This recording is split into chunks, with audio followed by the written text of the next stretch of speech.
and there are a bunch of different kinds. Sure, because they have different purposes. Yeah, but it's a lot to keep track of. How do you feel about prepositional phrases? Oh, those are easy. Then maybe it would help you to know that adverbial clauses and prepositional phrases are almost the same. What? How? Tell me what you know about prep phrases. Well, they start with a preposition, and they add more information to the sentence. What kind of information?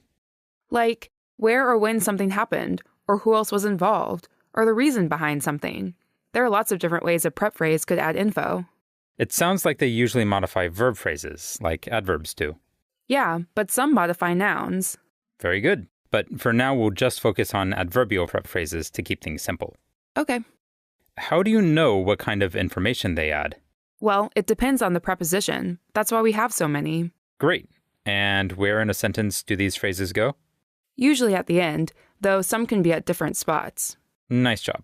All of these things are more or less true for adverbial clauses as well. Really? Really.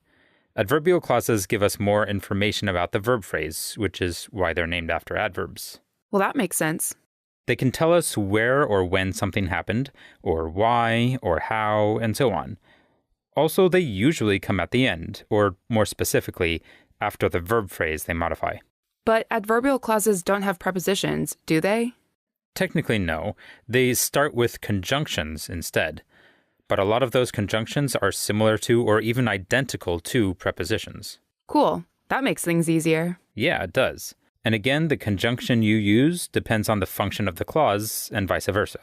Can you show me some? Sure. Time clauses tell us when the verb happened, obviously, and they use conjunctions like before, when, as soon as, until, anytime, things like that.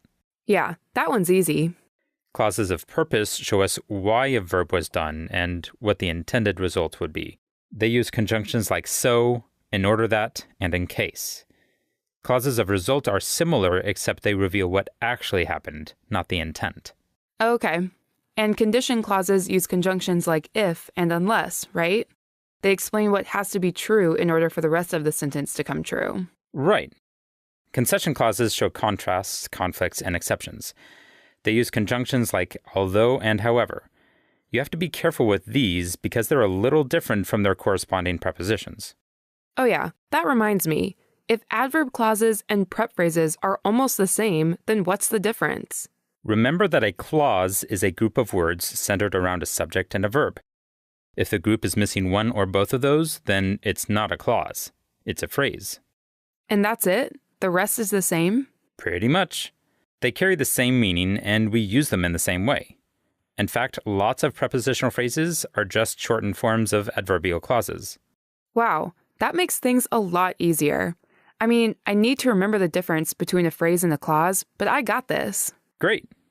Why do we even need to study the different types of adverb clauses separately? For a few reasons. One is to know what all the conjunctions are and the differences between them. And whether or not they're the same as prepositions. Yep. 2, sometimes there are restrictions on which verb forms are used, as in time clauses and condition clauses, but we won't get into those now. Oh. And 3, to get a sense of how essential that clause might be. What do you mean?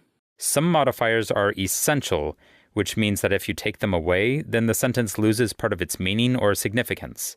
Other modifiers are non-essential. So they might be nice to have, but they don't add anything really important. Yes, and this is true for both prep phrases and adverb clauses. Why do we need to know how essential it is? As a rule of thumb, essential clauses only go after the verb they modify. Non-essential clauses can go after the verb or before it, or even at the beginning of the sentence. Interesting. An exception is if the adverb clause is a cause, then we might put it before the rest of the sentence, which is the effect. That makes sense, because causes happen before effects do. Another rule of thumb is that non-essential clauses are set apart by punctuation, typically commas, while essential clauses are not. So it's like, if it's important, you want to keep it close to the rest of the sentence. If it's not important, the punctuation lets you know that this is just some bonus information on the side. Well put. Thanks. The good news is that most of the time, it's fairly obvious whether the prep phrase or adverb clause should be essential. When it's not obvious, the person making the sentence can probably decide for themselves, depending on what they want to convey or on their own style. Nice. Yeah, I've got a few more details to figure out, but adverb clauses don't seem so bad now. Great. Give us a recap. Adverbial clauses are like prepositional phrases, except they need both a subject and a verb.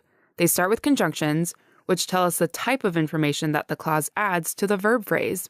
Most of these clauses go at the end without additional punctuation, unless they're not that important. Great job. Keep in mind that prepositional phrases are almost as complex as adverbial clauses, and you know how to do those, so you can definitely figure out adverb clauses as well. Awesome.